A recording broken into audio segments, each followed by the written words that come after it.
the champion Liverpool and the peasants beside me. But let me not call them peasants. They've all won Premier Leagues before and I get to join the club finally.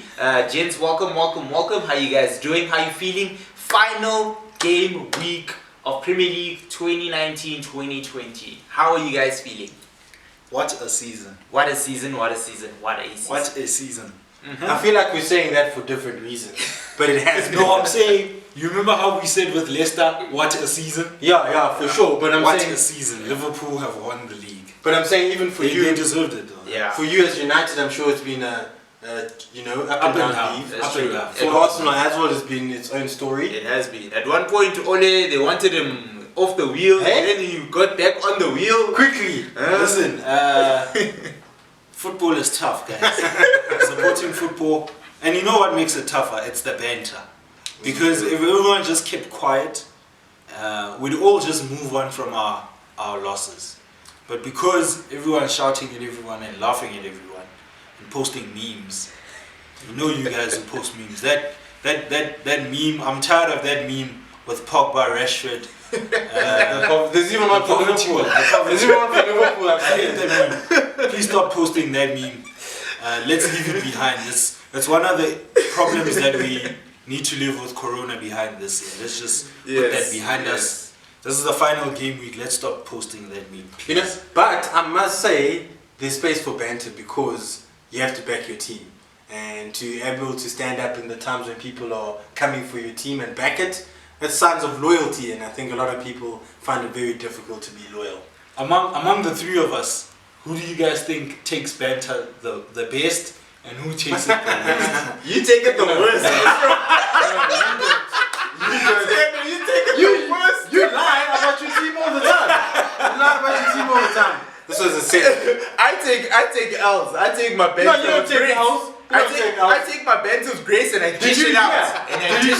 Did you hear the excuses? Hey man, listen. I think liquor is always probably the most neutral when it comes to banter. But me and you, we are always the extreme. Yeah, Cranker definitely banters a lot. And then Sianda, because of his team, like I wouldn't say it's him as a person, but because of his team, it's easy to. Yeah, it's only said out. That's ridiculous. No, we're telling you that it's easy to banter against Arsenal. You guys, it's just because I'm a Christian and I hold back against No way. There's plenty of banter. You've seen on Twitter. You saw everybody. It's free game day. So there's ammunition for everybody to get banter. That's true. It's fair. It's just I take it personally, extremely personally. All right. Okay. Those people in the comments, I know. I keep a list. I know who you are. He's coming for you. Just beware. But don't stop commenting. Keep on commenting. Yeah. But anyway, let's get into it. There are a lot of big fixtures coming up in this final game week. We've got our top 3 picks, and first on the table to discuss is Chelsea versus Wolves. Gentlemen, what a game. Both teams have a lot to play for. Chelsea are trying to secure their top 4 position. Wolves are probably won't make top 4, but they want to make sure that they still secure their Europa position because they still have a threat to lose that. Yeah. So, what do you think that game's going to turn out like? Chelsea, they looked, when Pulisic came on, they looked dangerous. When Pulisic was off, they were just a regular Sunday League team playing against, the champions. So, it's going to be interesting to see what starting lineup Lampard is going to put up. I thought maybe he was going to keep his guys fresh because of the FA Cup, but I realized that's only a week later, so he might go full squad. For the and then he still has to face Bayern after that. But we'll talk about that. Yeah, that one's going to come up. It's going to be an interesting game. I think, I don't know what to say. Yeah. Wolves literally have to win to guarantee that Spurs doesn't go above them. True. How much it would suck for them to go down after holding on to that spot for so long. Yeah, it would. That wouldn't be nice. And then let Chelsea also have everything to play for because the other two teams fighting for the 3rd and 4th spot are playing in one game, and so if that's a draw, then they're in trouble. So they can't bank on a draw. They have to. I think they have to go. Yeah, for it. they have to go all out. My reasons for wanting Wolves to win is because they'll stay above Spurs at 7th, which would put Spurs in the perfect position for us to take the Europa League spot when we win the FA Cup. Hey, okay, Sienna. So I need some final predictions. Who do we think is gonna win, or lose or draw in the Chelsea v Wolves game? I think I'm biased. Mm-hmm. I'm biased because of what's happening in the race. Okay. So I want Wolves to win. You want Wolves I to want win? Wolves to Okay. win. I don't expect Wolves to thrash Chelsea. Yeah. I don't think Chelsea. Hey, but since that jersey though, everything's been coming in threes. That is true. That is true. Hey, So we guarantee it'll goals. go one way. Yeah. It'll go one way or the other. Yeah. But we'll have at least three goals. Guaranteed goals either way. That's true. Yeah, Sienna, what's your prediction? I mean, it's tough because both these teams have been doing really well this season. But I'm going to go with the home team, Chelsea. Just because they're at home, I think they have the advantage. I know it's lockdown and there's no fans, but I think there might be a little bit of an advantage playing on your home ground. Okay. Yeah, I mean, for me, based on how Chelsea performed when Pulisic was on, I think the team that Lampard starts with is going to be a huge factor in terms of whether Chelsea can get that win. But also, like, Wolves are always a threat. They're just that team you can't write off. So because of that, I'm going to call a beautiful draw. It's going to be a draw with a lot of goals. And yeah, that's pretty much it. So we can clearly see there's a Chelsea win on this end, there's a draw on this end, and there's a Wolves win on this end. Well, you said Chelsea win. It's actually the other way around. And then Wolves win. Yeah, so yeah, we'll have to throw the dice and see how it goes. But let's move on to another humdinger of a game. Leicester versus United. Big game. Possibly for me, it's going to be the one that I have my eyes on the most. But Linka, let's hear from you first. As a United fan, how are you feeling walking into this one? Listen, we're not supposed to be in this position. In the position on the log, yes, but it should have been comfortably done by now for me. When you drop points against Bournemouth, no, Southampton. When we drop points against Southampton, we could have moved in third there. And that would have changed a lot of things because Leicester had lost and Chelsea had lost. That would have changed a lot of things. We would have been in a more comfortable position. The boys are tired, they're leggy. It's tough. But on the other side, you have Leicester that have been very inconsistent. Yeah. Doing good things in one game and then seeming like a completely different side in another game. Is that how it felt under Rodgers and Liverpool? I don't know. Maybe it's Rodgers. Yeah, it's also the Rodgers effect. I won't lie.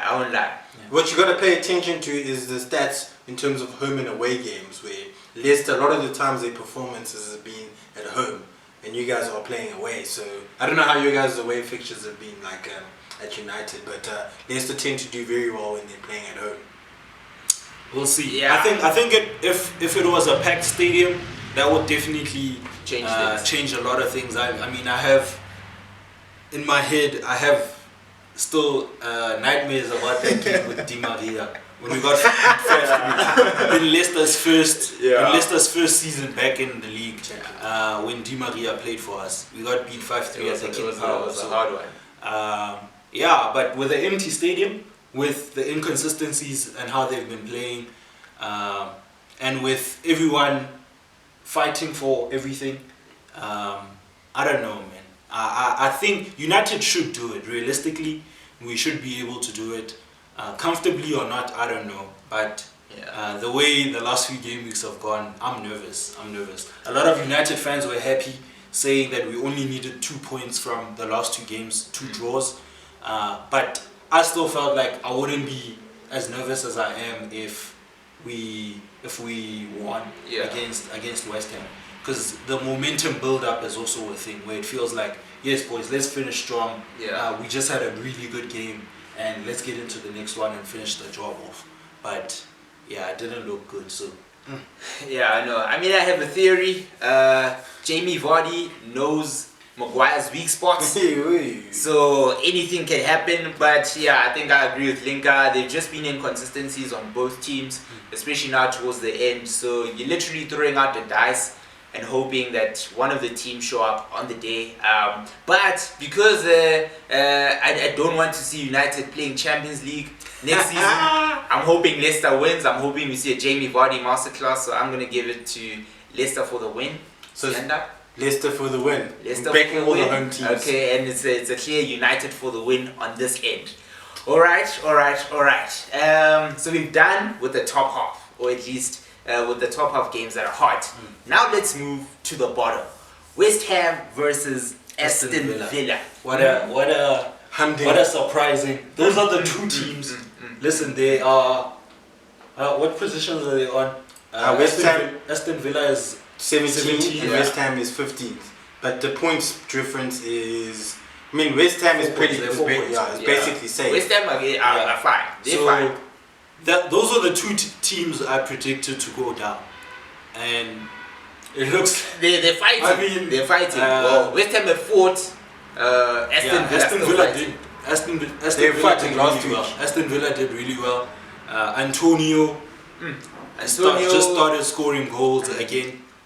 Which game was that where bang where it was a lot of 4 goals? Well, when they're playing Norwich, I mean the whooping boys of the league, everyone is guaranteed at least 3 goals there. Even West Ham is eating there. I can't predict that. Listen, I'm looking forward to that game, and along with that one, an old rivalry. It's becoming a rivalry in the last few years. Arsenal, Watford. I think that's the other. No, what are you talking about? Asterisks. What are you talking about? There was that one season where they beat us when we were 2-0 up. But don't talk because somebody ended the unbeaten streak. No, Rue, you know who ended our streak? Watford can do it. Just saying, okay, when did Troy Deeney do the That was that game. What I'm saying that why is it that it seems like there's this agenda globally against the Arsenal? It's funny to come back. There's no agenda. You guys just set it up for us, and we just eat it up. You guys weren't even worth bantering just till a few years ago. You know what? What was it? Michael Owen on Match of the Day said in the preview to the Villa game. He said Aston Villa will obviously be fighting, and Arsenal is very beatable.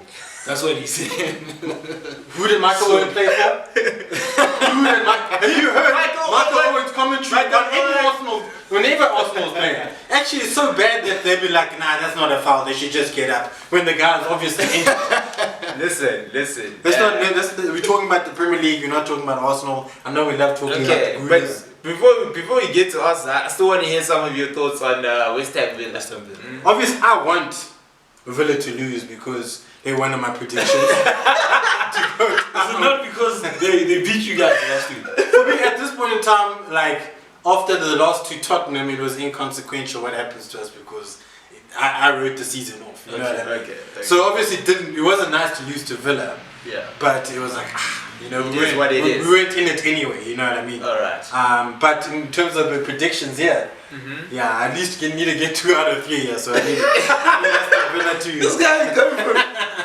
I can't believe you wanted a team to go down so that your predictions are accurate. I have no loyalty to nobody there at the bottom. Nobody. Listen, I actually also have a bias. Yeah. Because what I think and believe should happen is Villa goes down and we get Grealish for 30 million. Listen, you guys can't. Dean Smith. You guys can't charge us more than 30 million for that guy. He's English, boy. At least 70 million. That man is gonna break going down. When last think about any English player, even from Andy Carroll, and Andy Carroll was like a world record fee. English players are going for top dollar, boy. Yeah. So going down though, going down. Grealish, he won't come cheap, especially for United. How many years? Everyone always inflates their price. United's got money. That's true. In short sales, we make the money back in 3 weeks, so it's okay. We can hike our price. How many more years does he have in his contract? I have no idea. It doesn't matter if they go down. He has to go. Yeah, he's gonna want to play Premier League football. Oh, for sure. He's definitely good enough to be in the Premier League. Yeah, team. I mean, I watched it first. He's already gone down with them before, so I don't think he'll do it again. Yeah, he's gonna drag. He's already trying to drag this team, and he's got them out of that relegation zone. And I also think Villa have it in them to win that game against West Ham. Grealish is going to do one last pull and he's going to get them out of that. It's going to be messy, but I think they're going to do it.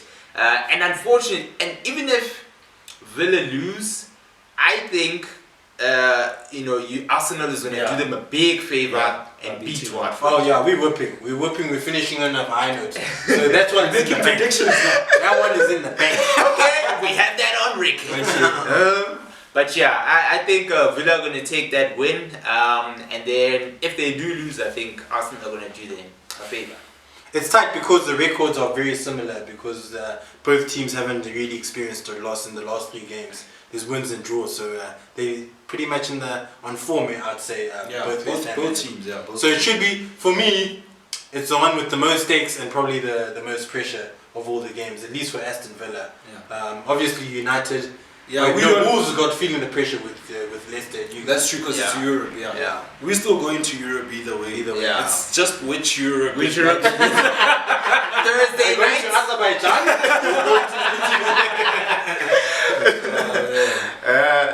Okay, but gents, I think that's pretty much it from us. One moment, there's some special features I think for those neutral fans whose clubs aren't really playing for anything. I think there's still a few good fixtures there. Yeah. One notable one I think is Arsenal versus Watford. Obviously because Watford is flirting with the relegation zone. Tottenham, and who's Tottenham playing? Crystal Palace.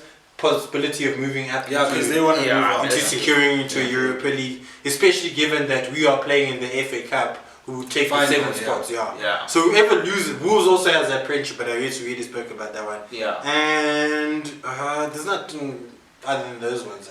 All I'm going to say is Norwich was fine while it lost it. You guys have City in your final game.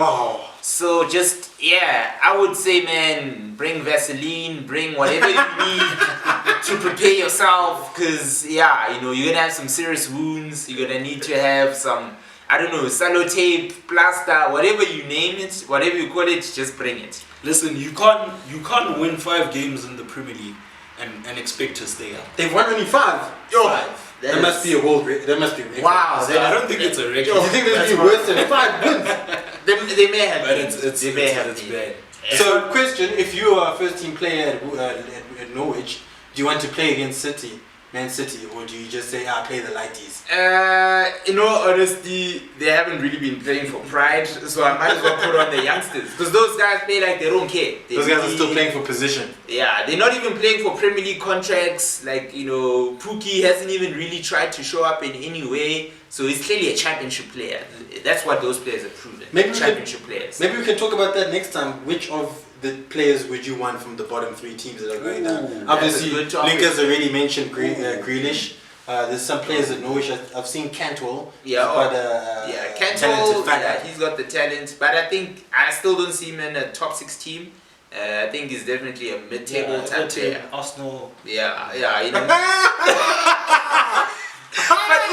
you said mid-table team. You said it. You guys might finish 10 this season. There's nothing that says mid-table like 10. You're not finishing 10. You're gonna be holding the top half like this.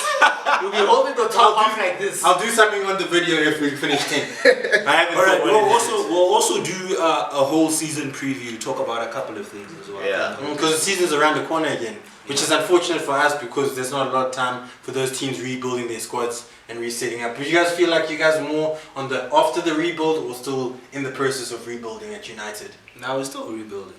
How many years are you rebuilding? We don't have a bench. Rebuilding takes time. Us Liverpool, it took 30 years. But anyway, let's wrap up the show. Thank you so much for watching Footy Boys ZA once again.